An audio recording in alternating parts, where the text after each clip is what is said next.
Thank you. Thank you very much. It's a real pleasure to be here, and thanks to Dr. Morgan for inviting me.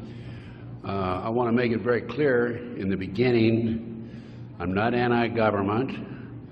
I don't believe in terrorism, and I want to make it especially clear that there are a lot of good people in the FBI and the CIA, naval intelligence, army intelligence, military intelligence, NSA. Unfortunately, there are a few key people in key positions who have made a difference, a big difference, in what's happening in America today. So, looking back, my personal experiences, I retired from the FBI March 1979. At that time, I was in charge of the FBI Los Angeles Division. I had more than 700 personnel under my command. The Attorney General of the United States, Griffin Bell, asked me after I retired if I'd coordinate security for the Pan American Games. I did. I was a consultant in the 1984 Los Angeles Olympics. I was a consultant for former Governor Jerry Brown, California Narcotic Authority. So I do have credentials. My first major and credibility, believe me. Now, if you read the internet, you may not think so, because there are some heavy-duty FBI informants out there like Stu Webb and Barbara Hartwell, who are MKUltra mind control victims, CIA mind control victims, who are making all kinds of disparaging remarks about me. But I don't want to deal with those people, because if you read their material, you'll see that it's designed to discredit people like me, former State Senator John DeCamp, and other leaders who are trying our best to expose what's happening in America today, and actually around the world. Let's go back to 1776, May the 1st. Adam Weishoff was commissioned by the Rothschild family to set up the goals to control and take over the world with a one-world government. Adam Weishoff came up with 25 goals. Among these goals were control the press, corrupt the youth through sex and drugs, elect our own people meaning the Illuminati, to key positions in all levels of the government, city, county, state, and federal. And it goes on. The final goal was to take over the world, the one world government. Information is very well documented by William Guy Carr in his book, Pawns in the Game. When I retired, I had no idea what was going on. I had no idea about the Illuminati. I had no idea about Adam Weishoff. However, my first major investigation when I returned from Puerto Rico was a Dr. Jeffrey R. McDonald case. He's a former Green Beret doctor who was convicted of murdering his wife and 2 children at Fort Bragg, February 17, 1970. He'd been tried and convicted and sentenced to 3 consecutive life sentences. I was asked by the defense team to investigate the case because they claimed that Dr. McDonald was innocent.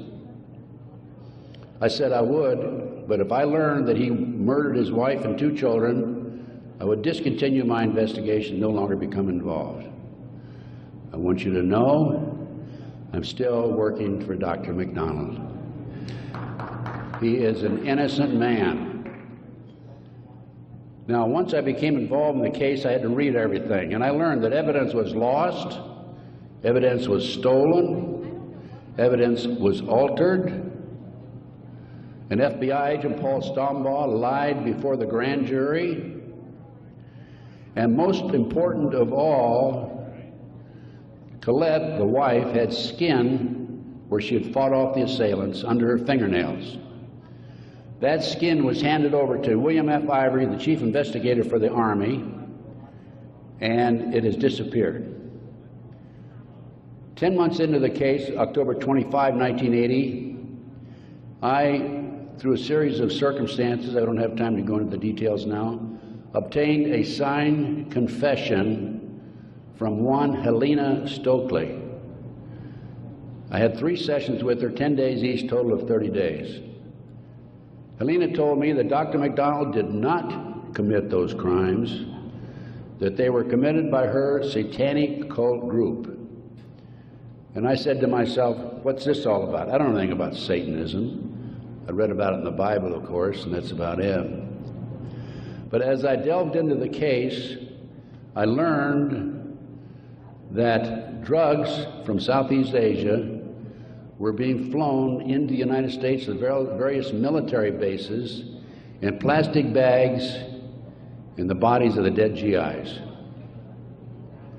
I further learned from Helena that her satanic cult group was involved in distributing these drugs up and down the East Coast. They were mad at Dr. McDonald because he was abusive to the cult members and the GIs who went to the civilian hospital where he was moonlighting for relief of some sort. So they went in and attacked him that night. There were a total of 7 involved in the crime. She named them all for me. Right now, today, I know where some of them are located. But to further check and document this, I went to the UCLA library, and I found out, in fact, in the Time magazine, January 1, 1973, there was an article about bringing drugs in plastic bags in the body cavities of dead GIs. There was no question in my mind Helena was telling the truth. I gave her a polygraph test and she passed. I had her examined by a psychiatrist and she passed. And as a matter of fact, the government themselves had given her a polygraph examination early in their investigation before I entered the case. And Byzantine, the Army polygraph operator, said that she thought that she was telling the truth. She thought she was there that night. Now, the most recent series of events on the McDonald case, now, I'm telling you a little bit about the McDonald case because that's what woke me up as to what was going on. It was after that I started researching and went back and found out about the Illuminati. Illuminati/Satanism. It was after that I learned considerable more about what was going on. And the most recent information, Dr. McDonald, who's been in the penitentiary for some 25 or 26 years now, appeared before a parole board just 2 days ago, his first that he's ever appeared before a parole board. And the reason he had never appeared before is because, in his opinion, had he appeared before, it would be an admission of guilt. In this particular instance, he still claimed he was innocent, but he did appear before the board because he's a newly-wed individual with a woman named Kathy. And of course, if you read the papers in the last 2 days, his parole was turned down, and the parole board made him eligible for another hearing in 15 years. This poor man not only lost his wife and 2 children, he has served 25 years in the penitentiary and another 15 years to go. He's 61 years old. I am still working the case. What are the latest developments on the case? In 1997, the judge, federal judge, agreed to do DNA tests. And they chose 15 individual pieces of evidence to be examined.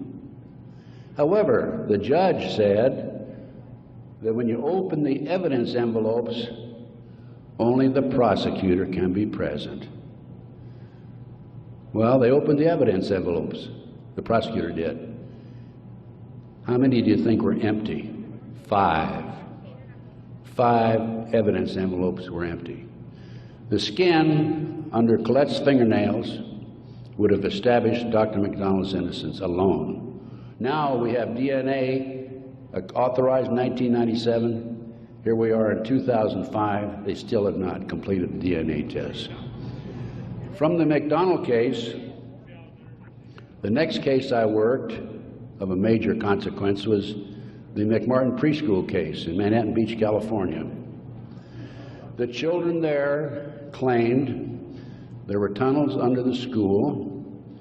They were taken into the tunnels and through the tunnels up into the trap door of a bathroom in a triplex next door, placed in automobiles, and prostituted in the community. These are 2-, 3-, and 4-year-old children before they entered kindergarten.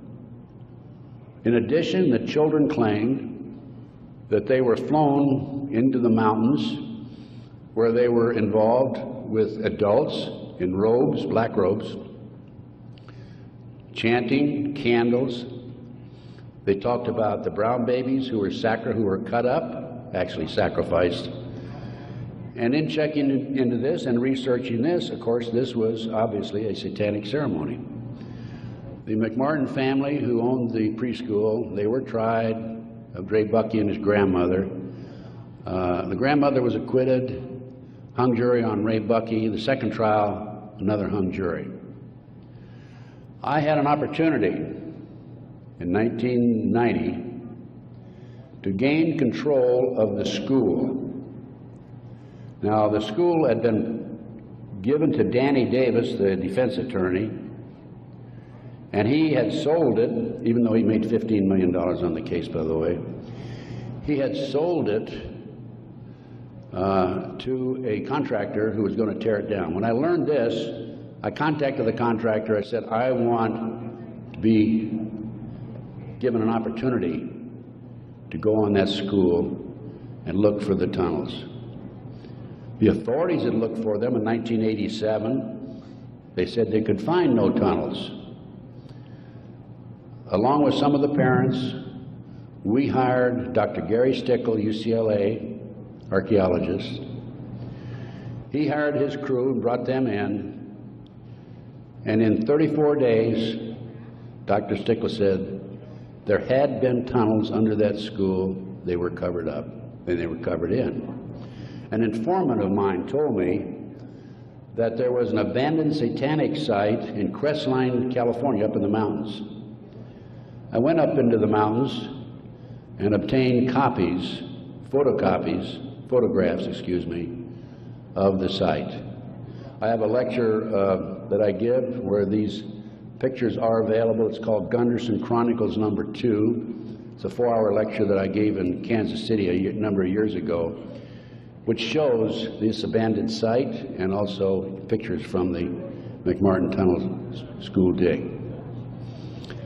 From there, I became involved in another case, very frightening case, because I established, with the help of people like John DeCamp, former state senator in Nebraska, that we have in this country today a covert military criminal enterprise, government enterprise, primarily by U.S. military intelligence, that is operating full throttle, and everybody refuses to investigate it. In the Nebraska case, it's called the Franklin Cover-Up. This is the book here that John DeCamp wrote, by the way. It's all documented in there. And in that particular instance, they were taking children out of foster homes, orphanages, Boys Town, driving them from Omaha, Nebraska to Sioux City, Iowa, 184 miles away, placing them in private jets and flying them to Washington, D.C. for sex orgies with prominent people, including congressmen, senators, and certain people in the White House. It's well documented. I have personally talked to Paul Benassi. I had a 5-hour interview with him. It's a tape that's available. I don't have it with me here, but you can order it. I have a 5-hour interview with Paul that he gave me in 1993. Paul told me how he was used. He was part of the kidnapping crew and was used as a decoy when he was 10, 11, 12 years old in parks, shopping malls, to attract the children over near where the adults were in a car waiting for them. They throw them in the back seat, chloroform them, and make off with them. Paul also told me that these children, many of them become sex slaves. Many of them are used as toys. The boys, they call the boys toys. I don't know what they call the girls. But these degenerate, sick people, the men are more interested in the little boys than they are the girls for some reason. But it's all well documented. Paul drew the inside living quarters of the White House. Now, this information broke in about 1987. That's about right after I entered, just before I entered the case. I replaced a fellow named Gary Caradori, who was the investigator for a Nebraska Senate committee. Gary met the official photographer of the group, who had split from the group, defected, and agreed to take the pictures that this official photographer gave him, and they met in Chicago, agreed to take the pictures back to the committee. He flew out of Chicago in his private plane, a short distance out of Chicago. The plane exploded in midair, and his briefcase has never been found. He and his 11-year-old boy died. His briefcase has never been found. The rear seat of the airplane has never been found. I made every attempt possible to obtain possession of or control of that plane, because I wanted to examine it for bomb chemicals, particularly the back seat. It's no longer available. Nobody knows what happened to it. Gary Caradori was a civilian, yet it was taken to a military base for examination. A deputy sheriff was the first one on the scene. He saw the pictures. He started picking up the pictures. An FBI agent came along, took the pictures away from him, told him to keep his mouth shut. He started talking to a few people. A year later, his wife was murdered. He's no longer talking. This international child kidnapping ring, I later learned, was out of Washington, D.C. It was very active, and the organization is known as the Finders. And I have a report on the Finders back there. Everything I'm telling you is documented, by the way. The Finders has been established and operating throughout the 1960s up to the present time. It was exposed in 1987. They moved their operation to Wichita, Kansas, and they're operating right today in Wichita, Kansas. I have taken my report to the FBI a half a dozen times, demanded an investigation, and I have yet to be interviewed. So we have the Finders, we have the Franklin cover-up, which documents what I'm telling you. We have the pawns in the game. Pawns in the game is the Illuminati. This is the Illuminati/satanic movement in this country today. And the last thing I'm going to mention in the way of a book is why Johnny can't come home. Johnny Gosch was, September the 5th, 1982, a newspaper boy on a Sunday, and he was about to deliver his newspapers in West Des Moines, Iowa. He never delivered any newspapers. He disappeared. The mother, Noreen Gosch, was dumbfounded, didn't know what happened, demanded an investigation of the FBI and by the West Des Moines Police Department. The chief of police in West Des Moines said to her, even though he's disappeared, we do not have any witnesses who saw him being grabbed and placed in a car or being taken control of. So we're not going to investigate it. The FBI used the same premise. They refused to investigate it. Now, I've been involved in kidnappings in the FBI, and I can tell you that it's automatic within 24 hours, at the end of 24 hours, that we had to go in my day, this was back in the 50s, 60s, and 70s, we had to go in and start investigating the case. after they've disappeared for 24 hours. Today, as I stand here and you sit there, the children are disappearing in this country at the rate of 83 per hour. That's over 700,000 children a year. Now I can go back to July 1982. The Reader's Digest claimed there were 100,000 children disappearing every year. There's another statistic that I find very interesting, and that is that it is estimated 2,500 children are kidnapped and murdered in this country every year. That's an unbelievable figure. Yet, the FBI refuses to investigate it. Now, after the Nebraska case, and part of the Nebraska case, most recently, we have a young man named Jeff Gannon, who has appeared in the White House using a fraudulent press pass. This has happened within the last month. Certain people in the White House were questioning him and were suspicious of him because when he would engage in a press conference with the president, President Bush, he was asking what they call soft questions. Soft questions meaning the president would have an answer for them, he'd look good. Somebody started checking into his background. They learned that he was actually an individual named Jim Guckert. This is all on the internet, by the way. And Guckert had a homosexual website.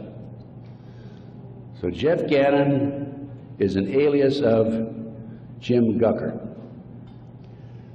Now his picture appeared in the internet, and he is believed to be Johnny Gosch, who was kidnapped September the 5, 1982.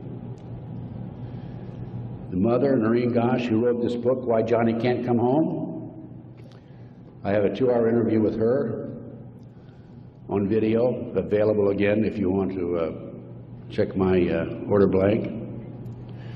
She did not sit still for this. Can you imagine if the 83 mothers of children who disappear every hour would do what Noreen Gosch has done? We wouldn't have this problem today. She went to the FBI, demanded an investigation. They refused to investigate. The police refused to investigate because the case tied into the Franklin cover-up. Some of our top politicians in the country, leading businessmen, Harold Anderson was identified by the children, past publisher of the Omaha World Herald. The head of the Nebraska Forestry Service was identified by these children. There 80 children came forward in this Nebraska case. And it goes, as I said, right up to the White House. In 1987, according to Paul Benassi, he was furnishing toys, or little boys, young boys, to the sick people, certain sick individuals in the White House itself. I have the names of some of these people. No need to mention it here. Some of them are mentioned in the Franklin cover-up. But it does appear that Jeff Gannon is, in fact, Johnny Gosch. Noreen Gosch, the mother, has looked at the pictures. She believes it's Johnny Gosch because he has a scar on his right cheek about the size of a nickel. It's white. Gannon has a scar there also. Little Johnny Gosch had a birthmark on his left chest about 8 inches long. From looking at pictures of Jeff Gannon on the internet, it appears that he had a birthmark at one time, and there's been an attempt to erase it. I personally talked to one of the youngsters who was involved in this network. I've talked to several of them.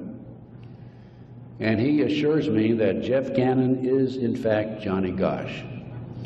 Well, how did Johnny Gosch get from West Des Moines, Iowa, 12 years old, all the way with a phony press pass into the White House as of a few weeks ago.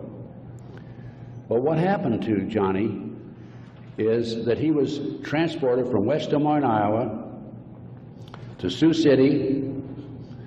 He was placed on a farm for 3 weeks, sexually molested. He was taken to the mountains in Colorado, placed in a cage in a house of some sort, or a cabin, and then later he was used as a sex slave. They didn't kill him, they didn't sacrifice him, although a number of these kids are sacrificed in satanic ceremonies. Now, he escaped with another young man. They stole a car, and in 1997, Johnny knocked on his mother's door at 2:30 in the morning, Noreen Gosh, and said he wanted to talk to her. He was there with another young boy. He came in, he told Noreen, he says, "Mother, I was kidnapped. I've been placed in a covert military CIA-controlled, mind-controlled project and used as a sex slave." He said, "I can't come forward at this time because they will kill me." And then he left. Noreen says that's the last time she talked to him, 1997. Now, several years after that, a girl named Burns, who was a producer for 2020, decided to do a story on the Johnny Gosch kidnapping and the Nebraska case. And she interviewed me. In fact, I spent 5 days with her, gave her the benefit of all my research, which is available to you folks also. And then she got a lead that Johnny was hiding out on an Indian reservation in northern Minnesota. She went there and flushed him out, and he basically went into hiding, and now he shows up at the White House. He was a mind control victim. If you don't know anything about MKUltra mind control program, it came into this country through the German scientists after World War II. They were involved with the Nazis during the war and prior to World War II in developing robots and individuals to be used on command for anything that they wished, including assassinations and other nefarious activity. The MKUltra program, CIA mind control program, was investigated by Congress in 1987. Congress said, CIA, you got to quit doing that. You're bad boys.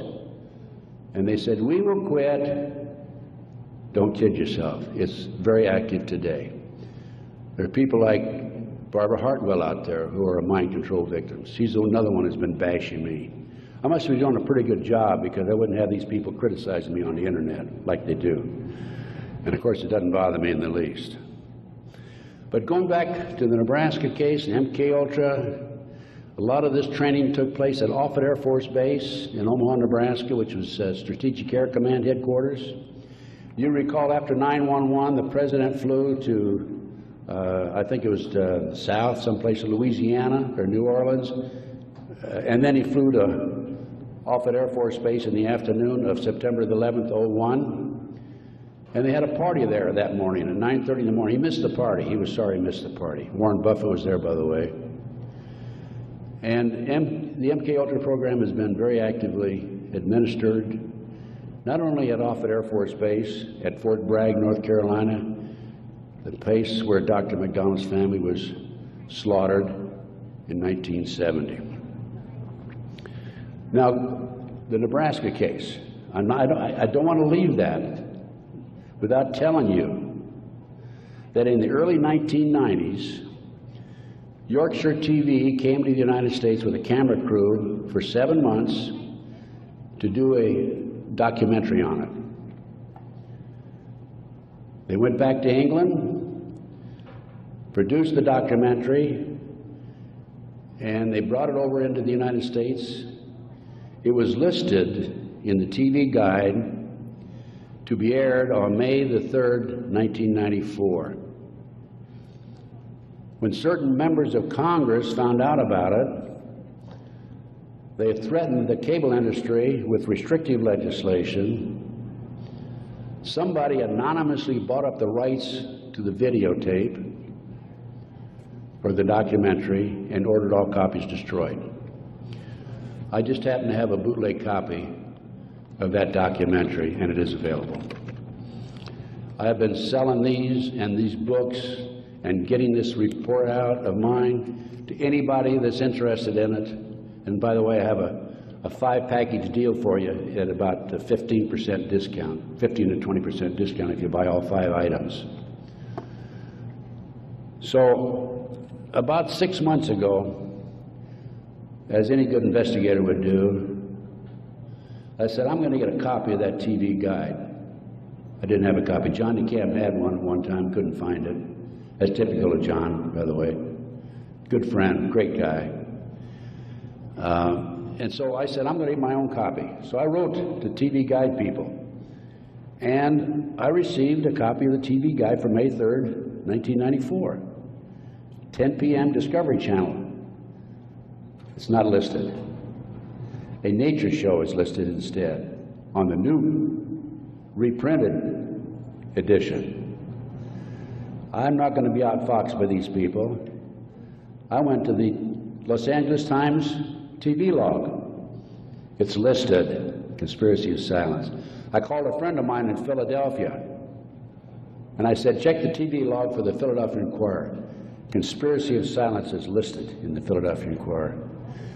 The power of the press. They changed and reprinted the whole TV guide. It never has been shown publicly in the United States, and I doubt if it ever will be shown publicly. But as I said, it is available to you. Now, that's not the end of the story for me, because I am continuously probing, continuously working, continuously talking to various sources and putting it on paper and documenting and getting the word out. This is the direction that we have to go. Americans, for the most part, are oblivious to what's really going on behind the scenes. One of the things that, in addition to the McDonald case, that got me thinking was the Jack Kennedy assassination. So I checked into that. And by the way, I used to be in charge of the FBI in Dallas, and also I was in charge in Los Angeles after Dallas.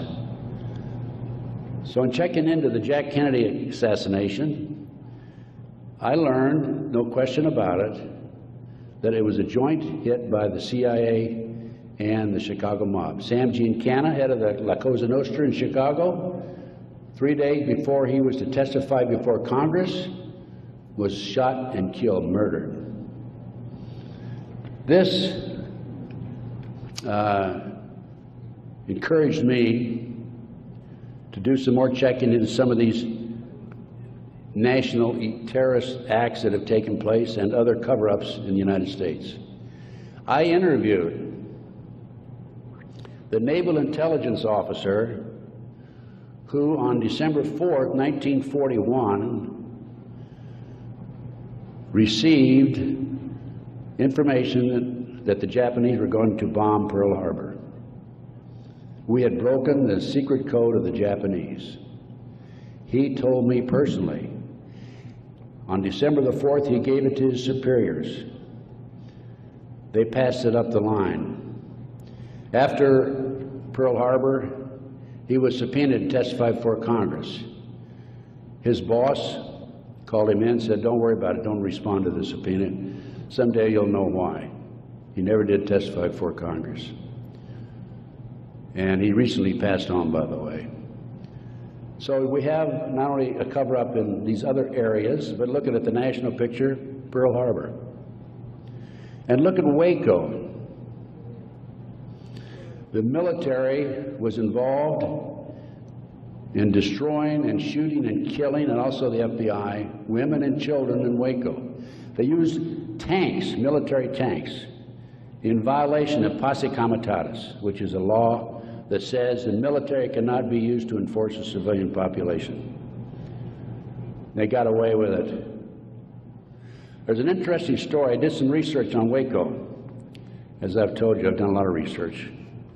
And in many instances, I've not only been there, I've done that, and I've been on the scene. I've spent most of my retirement money investigating these matters, including Oklahoma City, and I'll go into that in just a minute, 911 and so forth. But in Waco, there were 4 BATF agents who were shot and killed. Some of the Branch Davidians were tried, sentenced for these, quote, murders, and are serving prison terms today, probably for life. In researching the 4 BATF agents who were shot, I learned every one of them was shot in the head. Now, for those of you who have been in the military, that's a sniper shot, no question about it. One of them, the bullet, the trajectory of the bullet was from above, down through his lip, and into his body, probably from a helicopter.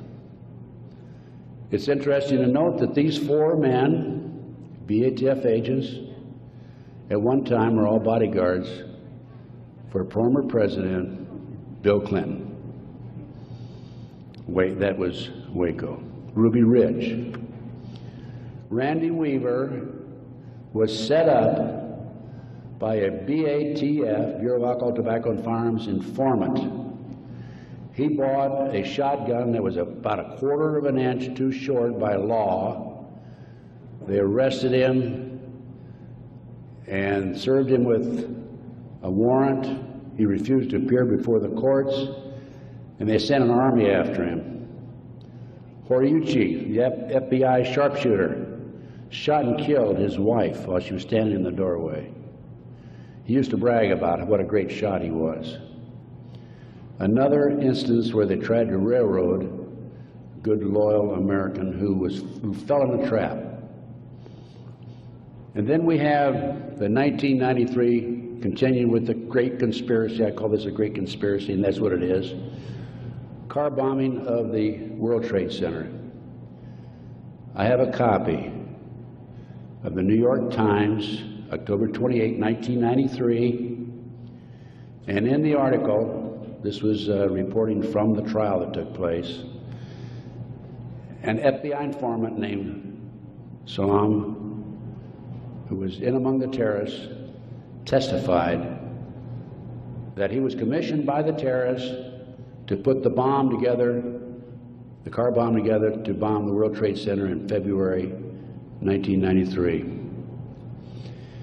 And fortunately for him, when he met with the terrorists, he wore a body mic, so he could record every word that was said. Unknown to the FBI, when he met with the FBI, he also wore a body mic. That was probably what kept him from being set up and framed and sent to prison. This is actually in this newspaper article. He went to his FBI superiors, says, I've been commissioned to put the bomb together. We're going to use a dummy bomb, aren't we? And he was told by his FBI superiors, no, we're going to use a real bomb. Now, I don't understand why Congress and Senate, investigators, and our leaders in Washington, D.C. are not jumping up and down over that situation. The FBI not only knew in advance of the car bombing, they furnished the ingredients for the bomb. Why doesn't somebody take some action in that area? Why doesn't somebody investigate this international child kidnapping ring being operated by the CIA? Why are these congressmen voting on bills like the Patriot Act, which takes away many of our constitutional rights and civil liberties in the best interests of, quote, protection for our country and protection from the terrorists? Let me tell you something, ladies and gentlemen. There are people in our government, a rogue outfit, whatever, I'm not sure, who are actually behind these terrorist acts. And the reason they're behind the terrorist acts is so they can pass bills like the Patriot Act And the reason the congressmen and the senators vote for these stupid bills, stupid by our terms and our definition, is because many of them have been set up and framed through sex and drugs. So then we have Oklahoma City, 1995. I personally made 2 trips to Oklahoma City. I investigated Oklahoma City. Because of my report, the defense attorney for Timothy McVeigh sent 2 of his investigators to interview me. I spent 4 hours with them. Actually, I got a lot of information out of them. For example, they told me that they were allowed to tour the remains of the Murrah building in Oklahoma City in the presence of a U.S. Marshal, but they were not allowed under any circumstances to take soil samples or to pick up any evidence for examination. Stephen Jones was their attorney. I heard that they were going to tear down the building. Now, you can trace bombs through what they call the taggants, the chemicals. When I heard this, I called John DeCamp. I said, John, we've got to prevent that building from coming down. And I actually called an outfit in Chicago, the Pat Kennedy Group, who were specialists in examining evidence of this type. And John called McVeigh's attorney, Jones, and because John had a client he was representing who was involved in the case, Jones said, I'll handle the paper, we'll have a hearing, we will prevent that building from coming down. The next thing we heard, the building was coming down. John called Jones, what's going on? And he had no good answer for it. That was evidence. I've been at many a crime scene, and it is critical that the evidence be preserved. That was a huge cover-up. McVeigh wrote a letter to his sister.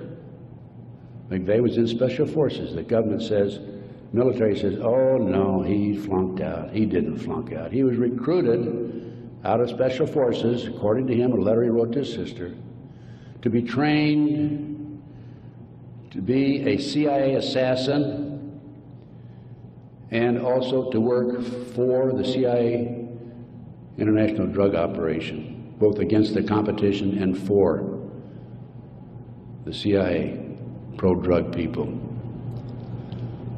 McVeigh was, in my opinion, an MK-Ultra mind control victim. He was visited in prison in Oklahoma and in Colorado by Dr. Jolly West. This was secret, by the way. I happened to find out because I made some phone calls to the right people. Jolly West was one of the foremost leaders, along with Sidney Gottlieb, in the CIA's MK-Ultra mind control operation. Why would somebody like Jolly West go interview McVeigh, not only in Oklahoma, but also in Colorado during the trial? Because he was a mind control victim himself. At one time, it was reported, I think in the U.S. News and World Report, that McVeigh had a microchip in his buttocks. Our military reportedly have been using microchips to keep track of their soldiers. The bomb in the truck allegedly was a fertilizer bomb. The government first announced that it was a 1,500-pound bomb and then a 2,500-pound bomb, and I think it ended up being 4,800 pounds. That bomb that was in the truck destroyed half the building. A 4,800-pound fertilizer bomb, ammonium nitrate fertilizer bomb, dissipates and did not have the potential, the possibility of destroying that much of the building. After the Oklahoma City bomb went off, I had a call from a friend of mine, Michael Riconosciuto. For those of you who are making notes, look up in the internet, R-I-C-O-N-O-S-C-I-U-T-O. Michael Riconosciuto. I've been working with Michael since the early 1980s, 82 is when I first met him. He was a CIA agent, operative for some 2 decades. He was also an FBI informant at one time. His father owned the Hercules Manufacturing in Silicon Valley, California. Hercules Manufacturing developed what is known as the electro-hydrodynamic gaseous fuel device, which is a highly classified bomb. The bomb was actually manufactured by Dyna Nobel out of Salt Lake City. Now, Michael, in the meantime, is in jail now, right today. In fact, I talked to him yesterday because he started to talk before the Brooks Committee about a very interesting case involving the PROMIS software. The PROMIS software was a computer operation that developed all kinds of intelligence information on you and I and every citizen in America. The Department of Justice leased it for 2 years. At the end of 2 years, they refused to pay Bill and Nancy Hamilton the $10 million they owed them. Then the Department of Justice, through Earl Bryant, past president of the United Press International, took that computer and sold it around the world. Sold it to the French, to the English, Israelis, the Canadians. Unknown to unknown to these foreign countries, the officials in these foreign countries, there was a trap door in the computer. Very clever, huh? A trap door secretly allowed us, the U.S. government, to retrieve all the information they developed. Michael Reconnaissance was the CIA agent who developed the trap door in the PROMIS software computer. And when Congress started to investigate it, in the late 1980s, they called on Michael, and we want you to testify. Michael received a threatening phone call 2 weeks before he was to testify. He claimed from a fellow named Vietnix, Peter Vietnix, U.S. Department of Justice, if you testify, you'll be sorry. Michael testified anyway. A few weeks later, was arrested for drugs, is now serving a 30-year prison sentence because he dared to expose these nefarious activities by this rogue criminal enterprise operating within the confines of the U.S. government. I got off a little on, I gave you a little background on Michael. Going back to Oklahoma City now, I want you to understand who Michael is. He's not some guy walking down the street with a grocery basket looking for a recycling center, okay? He has credibility. Now, Michael called me right after the Oklahoma City bomb went off, and he said, Ted, he called from prison, by the way, that's my bomb, meaning that Hercules developed it. That was not an ammonium nitrate bomb. Now, when that bomb was tested in 1982, I happened to be with a group of intelligence agents in Palm Springs waiting for the results of that test. It was tested in Area 51. It was underestimated because the power, it was so powerful that 2 of the technicians died. They underestimated the strength of it. This, I'll call it a barometric bomb. This barometric bomb, according to Michael, was what was in the car, not a fertilizer bomb. I have an Oklahoma City report on that. So what did I do as an investigator? Well, I went to the Pickaninny Arsenal in New Jersey, and I gave him the contract number, which I obtained through a science magazine. One of my associates actually did the research on that. And I gave the Picatinny Arsenal the contract number. This is public, available to the public, by the way. And the Picatinny Arsenal came back and said there's no such contract here, even though I had the contract number. By the way, that's documented in my report. And I went to Dyna Nobel, who I knew manufactured it. And they didn't even bother to respond. It's interesting to note that a Dyna Nobel expert witness testified at the grand jury when they indicted McVeigh. In September of 1995, some 5 or 6 months after the 19th of April, 1995, Oklahoma City, In September, there was I lost my train of thought there for a minute. Oh, there was an article in Fireman's Magazine. It was written by the editor of Fireman's Magazine. The information was obtained from the Oklahoma City Fire Department. And in that article, again, that's in my report, in that article, it states that 4 unexploded devices were taken out of the building. When people were in the building after the bombing, dying, they discontinued the rescue efforts for some 5 hours while they carried out a bunch of government files, men in blue suits of some sort, sweatsuits. So what I'm telling you is Oklahoma City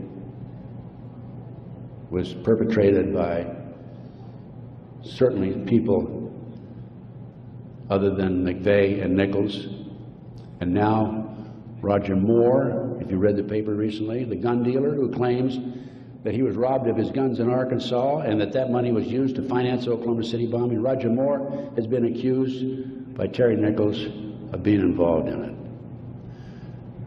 Roger Moore denies it. Roger Moore, at the time of the Oklahoma City bombing, was an FBI informant. I had an inside investigator in Oklahoma City tell me that there were at least 11 other individuals involved in Oklahoma City.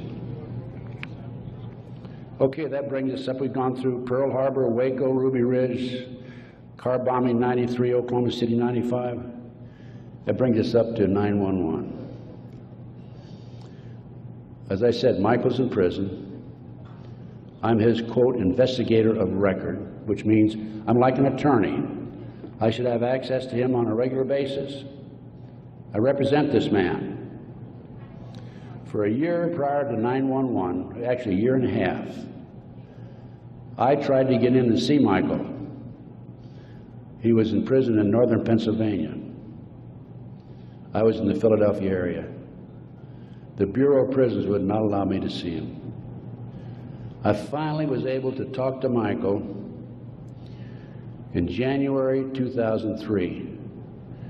I flew to the East Coast, spent 3 days with him.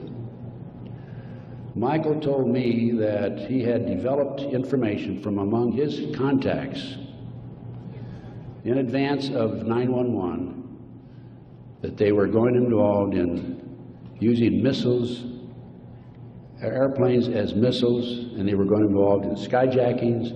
They were training Arab terrorists, and also he knew the identity of the person in the United States, an Arab who lived in Paterson, New Jersey, who was the leader of terrorist activity by the Arabs in this country.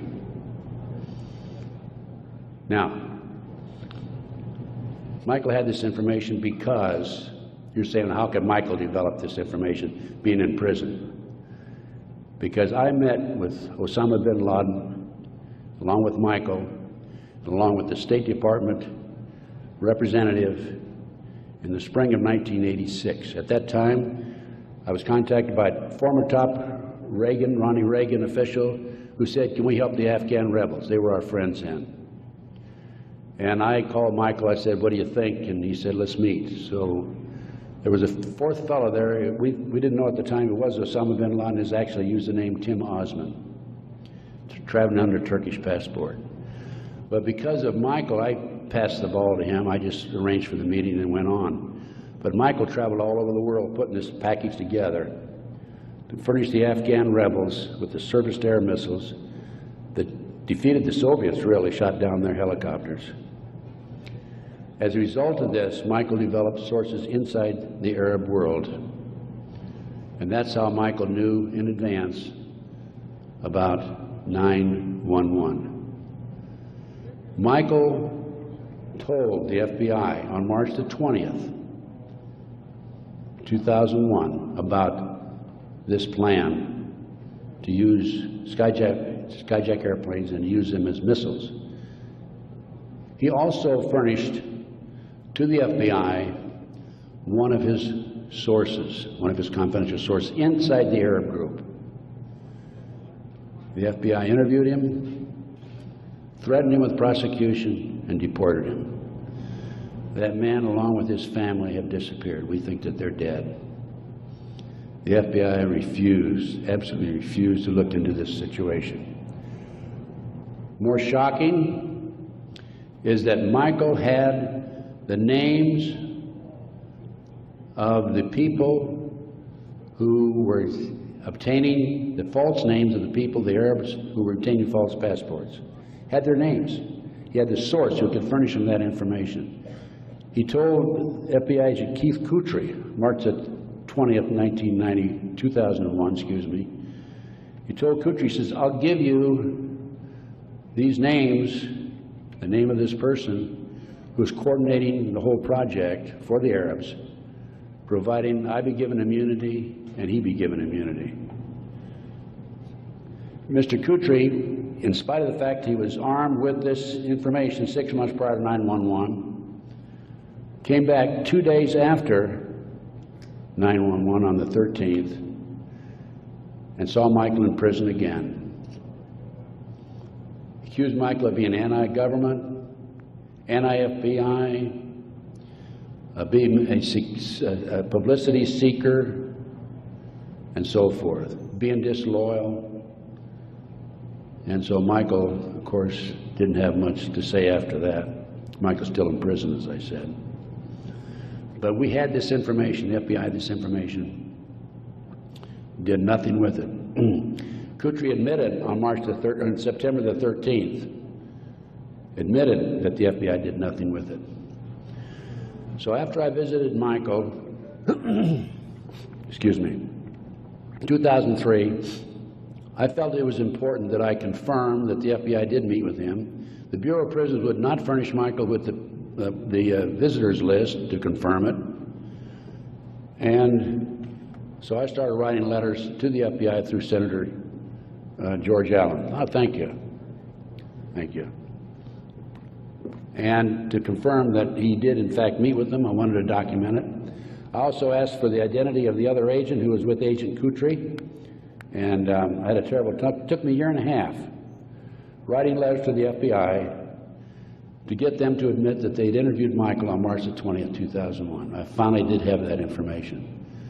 That information is available again in one of my reports, my terrorism report that I have in the back. So that basically brings me up to the present time. I think my time is up. But I feel compelled, as a former FBI agent, I had all this training, and I feel compelled to do everything I can to educate as many fellow Americans as I can as to what's going on behind the scenes.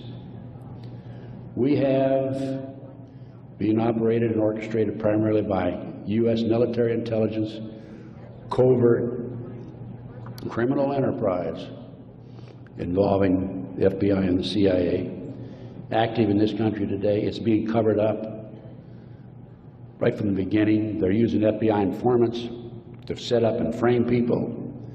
By the way, they tried to frame me on a drug deal back in 1984. It didn't work. The girl that they used to try to frame me contacted me, said, I need to meet with you.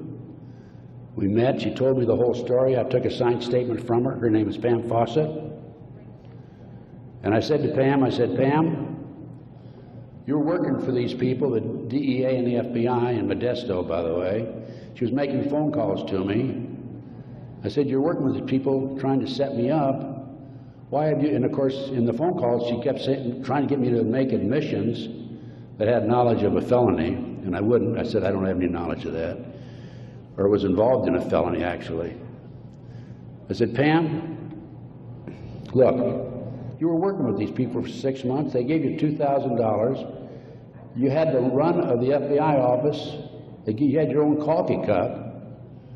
Why did you come to me and tell me this now? And I'd helped her, give her a little advice about her 14-year-old son. in the interim, you know, talking back and forth as any individual would do who might be able to help. And she said, "Ted, I woke up the other morning and I realized you're the only honest son of a bitch I've talked to in 6 months." Those were her exact words. The FBI not only tried to set me up on a drug deal, I've also been the victim of 4 separate investigations. They tried to set me up on a fraud case in Dallas. And most recently, very frankly, I've been under surveillance, heavy surveillance. I've had illegal entries into my car, into my apartment. There's been attempts to gas me within the last month. And I was able to anticipate it and avoid it. But they don't want people like me out telling the truth. And that's what I'm doing. And I will not stop. I will continue to do so in the future. So that's basically it. I brought you from 1776 to the present time. We went through one conspiracy after another. Brian Gimble was interviewing Jim Nichols, Terry Nichols' brother, on national TV after the Oklahoma City bombing, by the way. And I had given Jim Nichols my Oklahoma City bombing report. And Jim said to Brian Gumble, he says, "Have you read Ted Gunderson's Oklahoma City report?" And Gumble says, "Oh, Ted Gunderson's a conspiracy theorist." I want you to know I'm not a conspiracy theorist. I'm a conspiracy realist. It is there. All you have to do is get your own website, get your own internet, go out. There's a lot of disinformation out there, but you can pick out what's really solid and what's really truthful. And I have 25 years of research on that back table back there. And if you buy any of my reports or this videotape or any of my material, I want you to make a promise that you will make copies and distribute it far and wide. We need to wake up America. Right now, let me emphasize again, I'm not anti-American. I don't believe in violence. I believe in change through legal means. But we need to wake up an apathetic, sleeping society that is active in America today. And this not only ties into MK Ultra, CIA, it ties into Satanism. There are approximately 4 million practicing Satanists in America today involved in the Nebraska case. And I can go on about satanic cults for another hour, but I think my time is almost up.